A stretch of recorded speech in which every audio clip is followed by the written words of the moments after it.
বন্ধুরা আশা করি সকলে ভালো আছো। আমাদের চ্যানেল ইফোর্ট আর সেন্টার ফর ইংলিশ স্টাডিজে তোমাদেরকে আরেকবার ওয়েলকাম। তো আজকের আমাদের যে ক্লাস ট্রান্সলেশনের উপরে যে ধারাবাহিক ক্লাস চলছে, এটার 8 নম্বর আজকে ক্লাস। তো একটু ছোট্ট কয়েকটা কথা বলে রাখি। দেখো, আমাদের এর আগে যে ক্লাসটা আমি দিয়েছি তাতে কিন্তু সাবস্ক্রাইবার ছিল 500টা, আমাদের ফ্যামিলি মেম্বার করেছিল 500টা। এখন কিন্তু প্রায় 900তে একটু দেরি আছে, ঠিক আছে। 800 প্লাস হচ্ছে আমাদের সাবস্ক্রাইবার বা আমাদের ফ্যামিলি মেম্বার। তো এর জন্য তোমাদের সকলকে কংগ্রাচুলেশনস, ঠিক আছে। আর একটা কথা বলে রাখি, যদি তোমাদের ক্লাসটা ভালো লাগে অবশ্যই একটা লাইক দিয়ে যাবে। আর যারা নতুন, ঠিক আছে, তারা চ্যানেলটা অবশ্যই সাবস্ক্রাইব করে নেবে, ঠিক আছে, কারণ নিয়মিত নোটিফিকেশন পাওয়ার জন্য। তো চলো কথা না বাড়িয়ে, কারণ ভিডিওটা লেন্দি হয়ে যাবে, অনেক কিছু এক্সপ্লেন করতে হবে। তোমরা প্রথম থেকে লাস্ট অবধি দেখবে, অনেক কিছু শিখতে পারবে এখান থেকে, ঠিক আছে। ভোর থেকে আকাশ আজ মেঘময়, শীতের হাওয়া ছিল কনকনে, বড় গির্জাটা হলো কালিম্পংয়ের ল্যান্ডমার্ক, তারই পাশ দিয়ে চলে গেছে চড়াই পথ, এদিক ওদিক ঘুরে অনেক উঁচুতে গ্রেহাম সোমের দিকে। এখানে অ্যাংলো ইন্ডিয়ান এবং সাহেব সোবার অভিভাবকহীন ছেলেমেয়েরা পড়াশোনা করে মানুষ হয়। সমগ্র পাহাড় নিয়ে এ এক বিরাট কীর্তি। পরিচালনা ব্যবস্থা সমস্তই খাঁটি সাহেব মেমদের হাতে। একটু আধটু দেখে বেড়াতেই ঘন্টাখানেক সময় লাগলো। ঝিরঝিরে বৃষ্টি হয়েই চলেছে। তাহলে এটা হচ্ছে আমাদের মেন টেক্সট। ওকে, একটা সুন্দর ডেসক্রিপশন এখানে দিয়েছে অথর। এবার আমরা দেখো লাইন বাই লাইনের ট্রান্সলেশনগুলো দেখব কিভাবে এখানে করা যায়। ভোর থেকে আকাশ আজ মেঘময়, শীতের হাওয়া ছিল কনকনে, ঠিক আছে। তাহলে আগে আমাদের দেখতে হবে যে ভোর থেকে আকাশ আজ মেঘময় এটা কোন টেন্সে লেখা যায়, ঠিক আছে। তাহলে ভোর থেকে আকাশ আজ মেঘময়, তাহলে দেখো এখানে ভার্ব কই, ঠিক আছে, ভার্ব কোনটা, ভার্বটা কিন্তু এখানে উজ্জ আছে, সেটা আমাদেরকে বুঝে নিতে হবে। এটা আমাদেরকে লিখতে হবে প্রেজেন্ট পারফেক্ট টেন্সে, প্রেজেন্ট পারফেক্ট টেন্সে। আচ্ছা, তাহলে তোমাদের মনে হতে পারে যে ভোর থেকে আকাশ আজ মেঘময়, তাহলে ভোর থেকে যদি আকাশ মেঘময় হয়ে থাকে তার মানে এখনো তো মেঘময়, তাহলে এটা কেন প্রেজেন্ট পারফেক্ট কন্টিনিউয়াস টেন্সে কেন লিখবো না, ঠিক আছে। আমরা এই কারণেই লিখবো না, দেখো যদি এই যে মেঘময় ওয়ার্ডটা এটা হচ্ছে একটা স্টেট বোঝাচ্ছে, স্টেট, ঠিক আছে, বা অবস্থা বোঝাচ্ছে, কি বোঝাচ্ছে, অবস্থা, ঠিক আছে। এটা কি বোঝাচ্ছে, অবস্থা বা একটা স্টেট, স্টেট মানে একটা অবস্থাকে বোঝায়, বোঝা গেল। এবং মেঘময় হচ্ছে একটা অ্যাডজেক্টিভ, এটা একটা অ্যাডজেক্টিভ, এটা কিন্তু অ্যাকশন না। মেঘময় is not an action or verb, বুঝতে পেরেছো। যদি এটা ভার্ব হতো তাহলে আমরা কিন্তু প্রেজেন্ট পারফেক্ট কন্টিনিউয়াস টেন্সে লিখতাম, কিন্তু এটা ভার্ব না, এটা হচ্ছে অ্যাডজেক্টিভ। মানে ভোর থেকে আকাশ আজ মেঘময় হয়েছে, মেঘময় হয়েছে, এই যে হয়েছে এই শব্দটা কিন্তু উজ্জ আছে, আমরা বাংলাতে আমাদের বলা প্রয়োজন হয় না, কিন্তু আমাদেরকে বুঝে নিতে হবে, ঠিক আছে, আমাদেরকে বুঝে নিতে হবে যে এটা উজ্জ আছে। তাহলে দেখো আমরা কি লিখব, আমরা, আচ্ছা তাহলে যেটা তোমাদেরকে বলছিলাম এটা হচ্ছে অবস্থা, ঠিক আছে, এটা অ্যাকশন না। এবার অ্যাকশন কখন হয়, আমি বললাম যে সকাল থেকে আজ বৃষ্টি হচ্ছে, সকাল থেকে আজ বৃষ্টি হচ্ছে, ঠিক আছে, তখন আমি প্রেজেন্ট পারফেক্ট কন্টিনিউয়াস টেন্সে কিন্তু লিখতে পারতাম, মানে বৃষ্টি হওয়ার কাজটা সকালে শুরু হয়েছে এবং এখনো অবধি চলছে, সেটা ভবিষ্যতেও চলতে পারে, তখন এটা হবে প্রেজেন্ট পারফেক্ট কন্টিনিউয়াস টেন্স। কিন্তু এরকম যদি থাকে ভোর থেকে আকাশ আজ মেঘময়, তখন এটা কি হবে, প্রেজেন্ট পারফেক্ট টেন্সে, ঠিক আছে, কারণ এর যে মেন অ্যাকশনটা সেটা হচ্ছে বি, এই বিটা হচ্ছে এখানে মেন ভার্ব হিসেবে আমরা নেব, বিটা হচ্ছে মেন ভার্ব। তাহলে অবশ্যই আমরা কিন্তু এরকম লিখতে পারবো না যে সিন্স ডন, আগে দেখো আমি কি করেছি সেটা আগে তোমাদের দেখিয়ে দিচ্ছি। তাহলে কি করব, ভোর থেকে since dawn, okay, the sky has been overcast or cloudy, আকাশটা কি হয়ে আছে, ওভারকাস্ট হয়ে আছে অথবা মেঘময় হয়ে আছে, হ্যাজ বিন। এখানে দেখো তাহলে প্রেজেন্ট পারফেক্ট টেন্সের গঠন কি হয়, সাবজেক্ট প্লাস হ্যাভ অথবা হ্যাজ, ঠিক আছে, প্লাস ভার্বের থার্ড ফর্ম, ওকে, প্লাস অবজেক্ট, তারপরে বাকি যেভাবে হয় আর কি। তাহলে এখানে আমাদের মেন ভার্ব কি, বি, বি মানে হওয়া, হয়েছে সেটার থার্ড ফর্ম হয়ে যাবে বিন। ঠিক আছে, এই হচ্ছে তোমার এই সেন্টেন্সটার গঠন। তাহলে since dawn the sky has been cloudy. Okay, এবার আমরা তো এরকম তো লিখতে পারি না যে since dawn the sky has been being, এরকম কি আমরা লিখি? এরকম আমরা কিন্তু লিখি না। ঠিক আছে, এরকম ভাবে যদি লেখা হয় তাহলে কিন্তু এটা একটা গঠনটা কি হয়ে যাবে, গঠনটা ভুল হয়ে যাবে। ঠিক না, this is an unnatural English. এটা কিন্তু একটা আনন্যাচারাল, ন্যাচারাল কিন্তু গঠন না। এই যে গঠনটা sky has been being cloudy, কারণ এই যে ক্লাউডি আগেই বলে দিলাম এটা একটা অ্যাডজেক্টিভ, এটা একটা স্টেট, নট অ্যান অ্যাকশন। যদি অ্যাকশন হতো, যদি ভার্ব হতো, তাহলে এটা প্রেজেন্ট পারফেক্ট কন্টিনিউয়াসে আমরা লিখতে পারতাম। যেমন আমরা এরকম ভাবে লিখতে পারি যে ইট হ্যাজ বিন রেইনিং, ঠিক না, রেইনিং সিন্স মর্নিং। বুঝে গেল? তখন কিন্তু আমরা প্রেজেন্ট পারফেক্ট কন্টিনিউয়াসে লিখতে পারি। ঠিক আছে, তাহলে এত তোমরা বুঝলে। এবার বেশি এক্সপ্লেন করতে গেলে ভিডিওটা লেন্দি হয়ে যাবে। ঠিক আছে, দেখো শীতের হাওয়া ছিল কনকনে, শীতের হাওয়া ছিল কনকনে। তো এটা আমরা সিম্পল পাস্ট টেন্সে লিখে দিতে পারি the winter air was piercingly cold. Piercingly cold মানে কনকনে হাওয়া। ঠিক আছে, বা কনকনে ঠান্ডা। হাওয়াটা কেমন ছিল? কনকনে ঠান্ডা। The winter air was piercingly cold. তাহলে উইন্টার ইয়ারটাকে আমরা কি করে নিলাম, এখানে সাবজেক্ট করে নিলাম।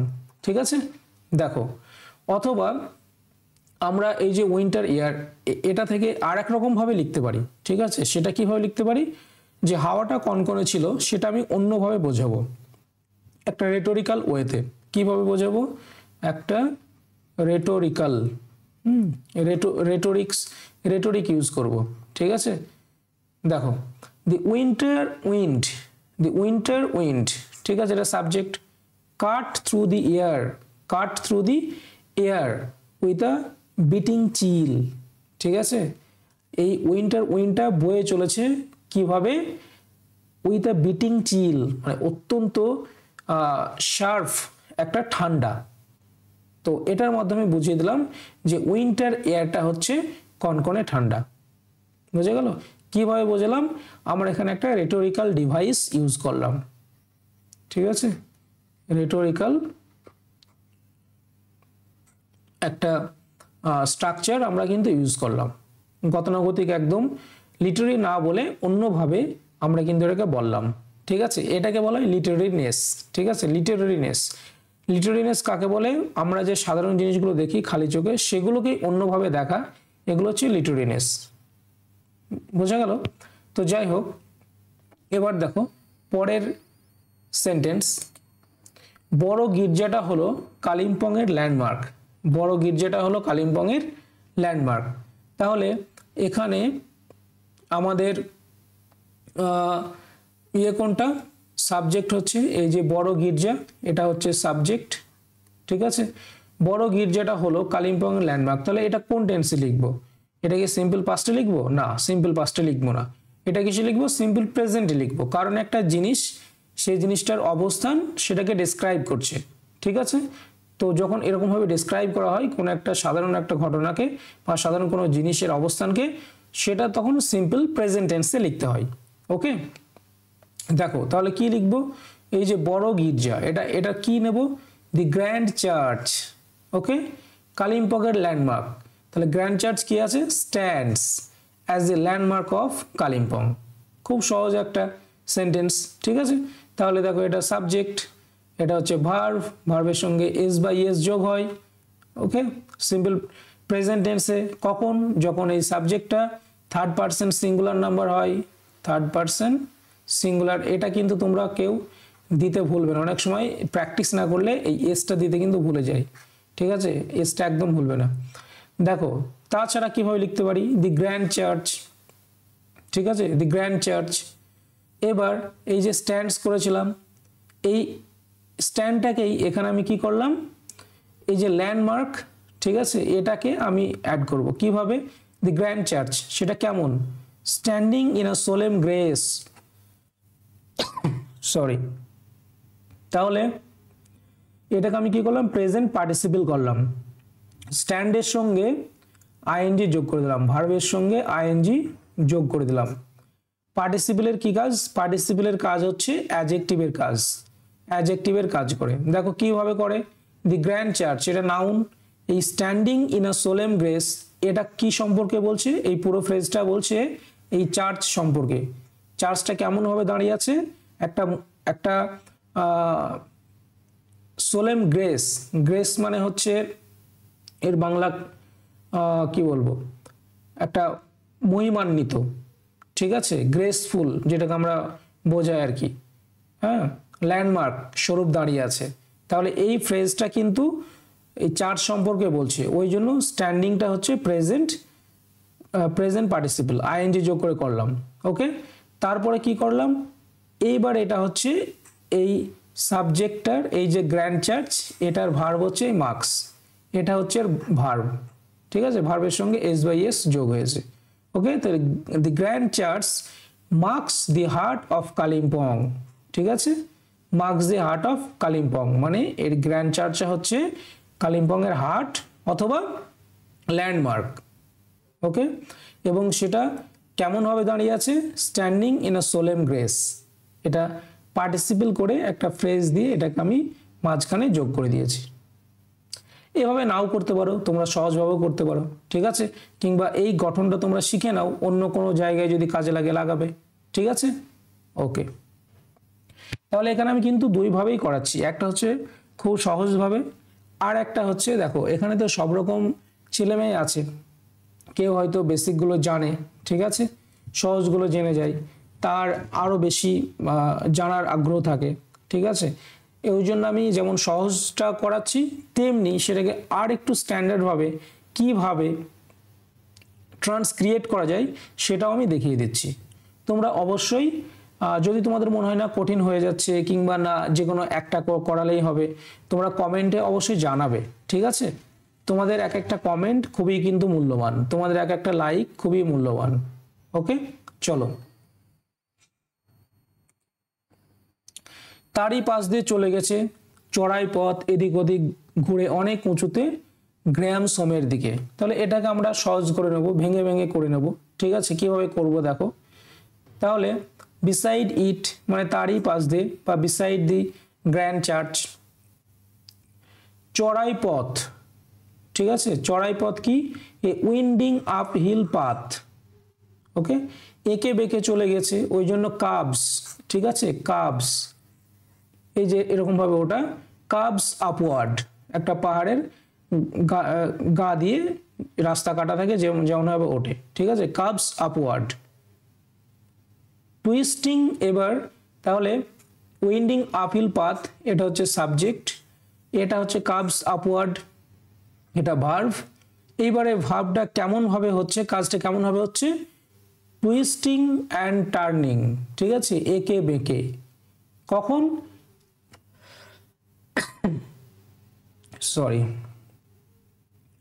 As it climbs very high, যখন এটা উঁচুতে উঠছে, টুয়ার্ডস গ্রাহামস হোম, গ্রাহামস হোমের দিকে, ঠিক আছে।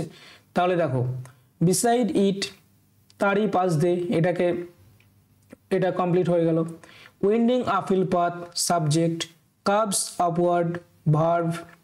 এবার কাবস আপওয়ার্ড কেমন ভাবে উঠছে সেটাকে আমি পার্টিসিপল করে দেখিয়ে দিলাম, টুইস্টিং অ্যান্ড টার্নিং।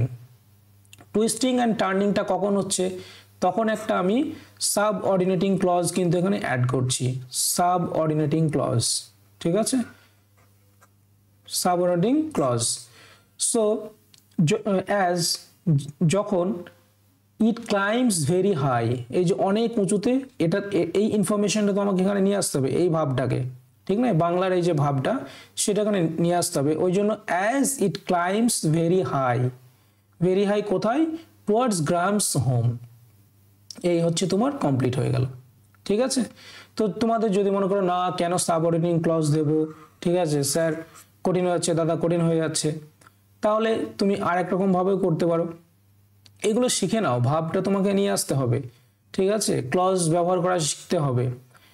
আচ্ছা, তাহলে এবার সিম্পল ভাবে দেখে নাও আরেক রকম ভাবে, যেটা তোমাদের ভালো লাগবে সেরকম ভাবে তোমরা করবে।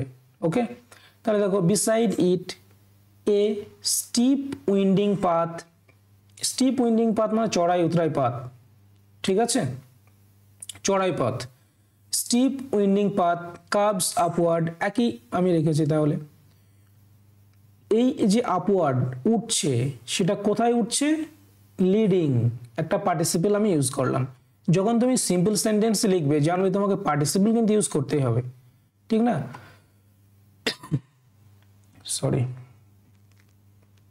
পার্টিসিপল, ইনফিনিটিভ, জিরান্ড এগুলো ব্যবহার করা শিখতে হবে।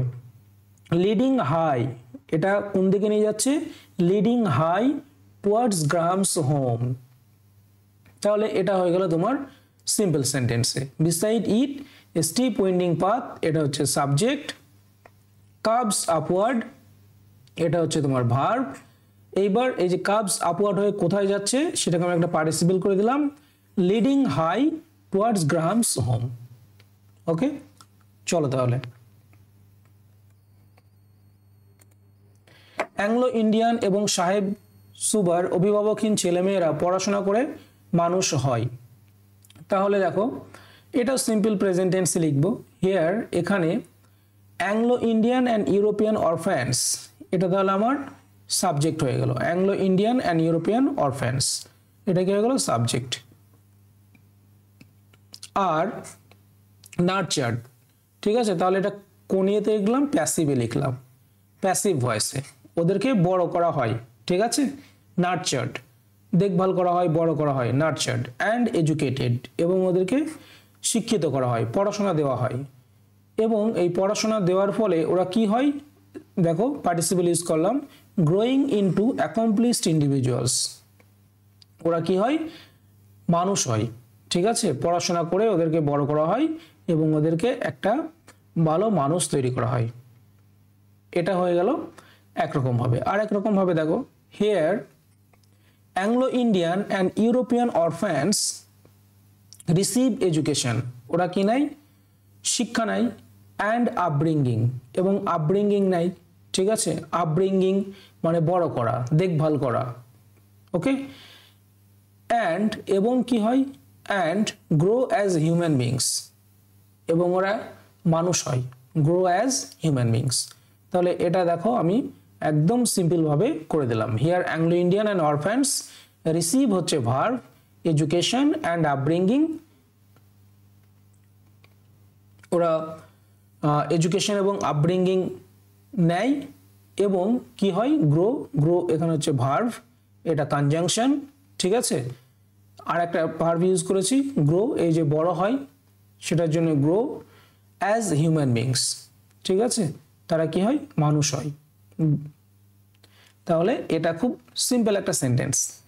পরেরটা দেখো, সমগ্র পাহাড় নিয়ে এ এক বিরাট কীর্তি, ঠিক আছে। তাহলে এ এক বিরাট কীর্তি মানে কোনটাকে বোঝাচ্ছে? এই যে ইনস্টিটিউশনটা, ঠিক আছে, প্রতিষ্ঠানটার কথা কিন্তু এখানে বলছে। তাহলে it is a monumental endeavour, it is a monumental endeavour মানে একটা বিশাল বড় কীর্তি, মনুমেন্টাল এন্ডিভোর। সেই মনুমেন্টাল এন্ডিভোরটা কোথায় আছে?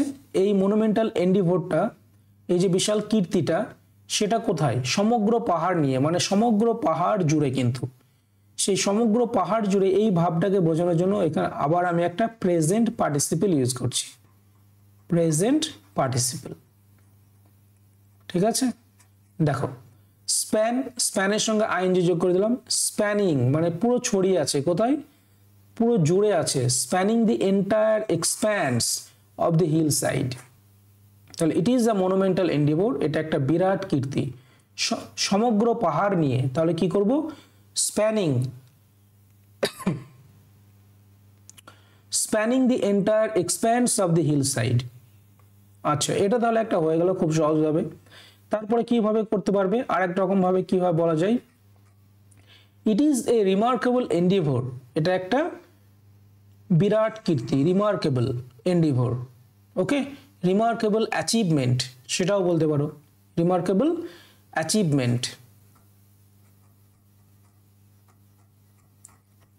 অ্যাচিভমেন্ট, ঠিক আছে।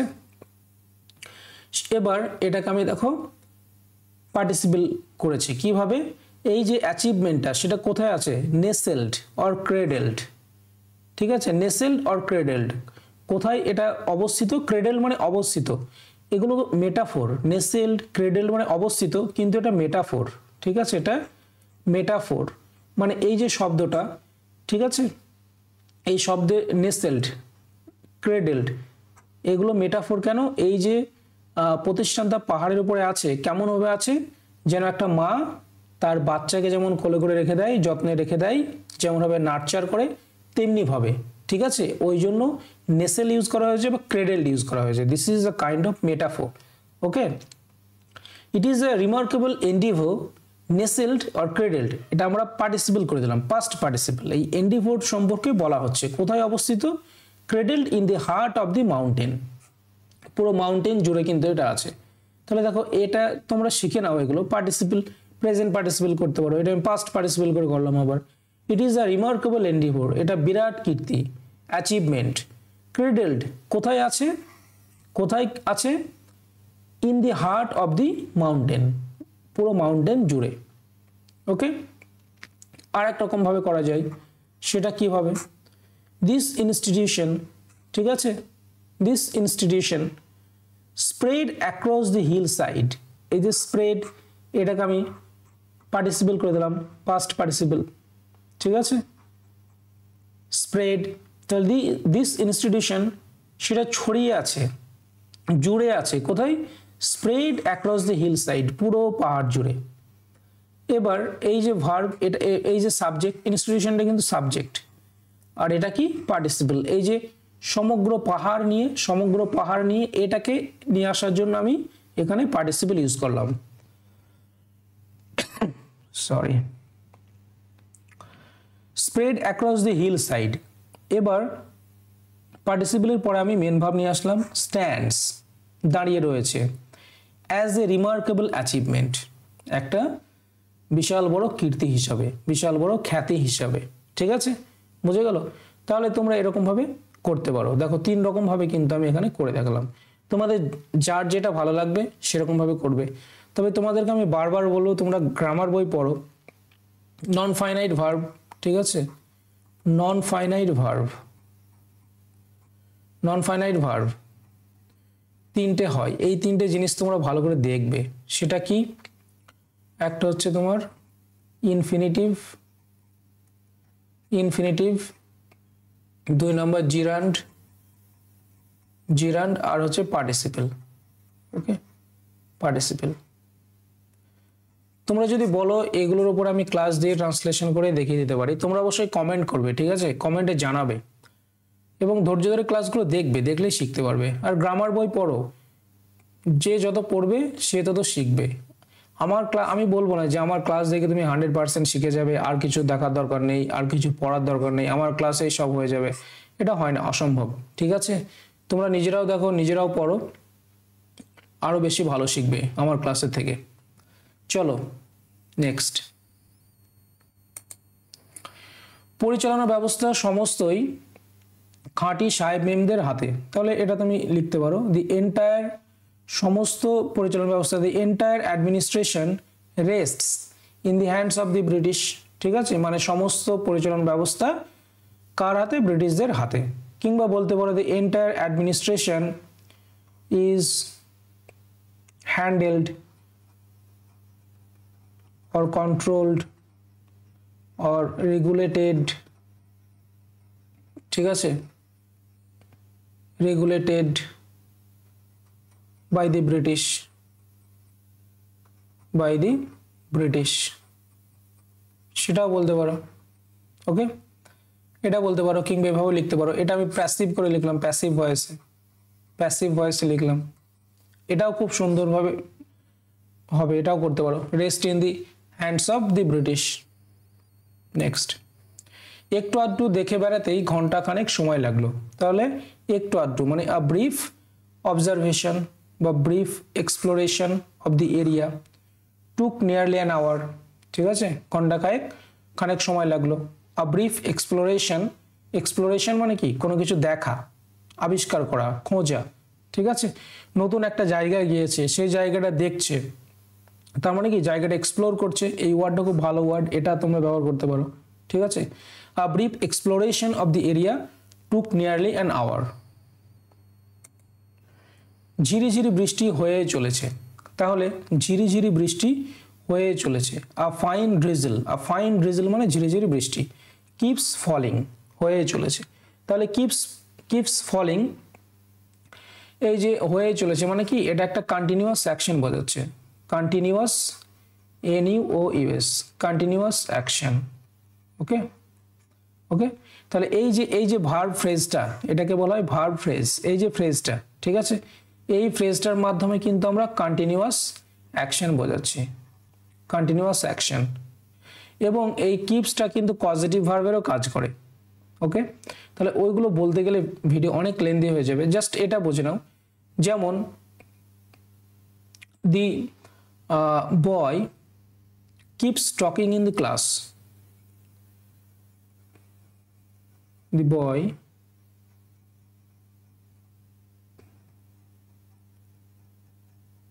keeps talking in the class.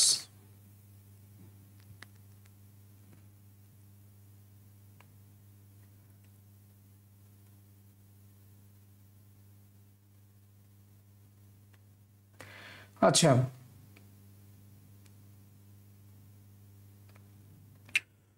তাহলে the boy keeps talking in the class, in the class বা ডিউরিং দ্য ক্লাস, ঠিক আছে।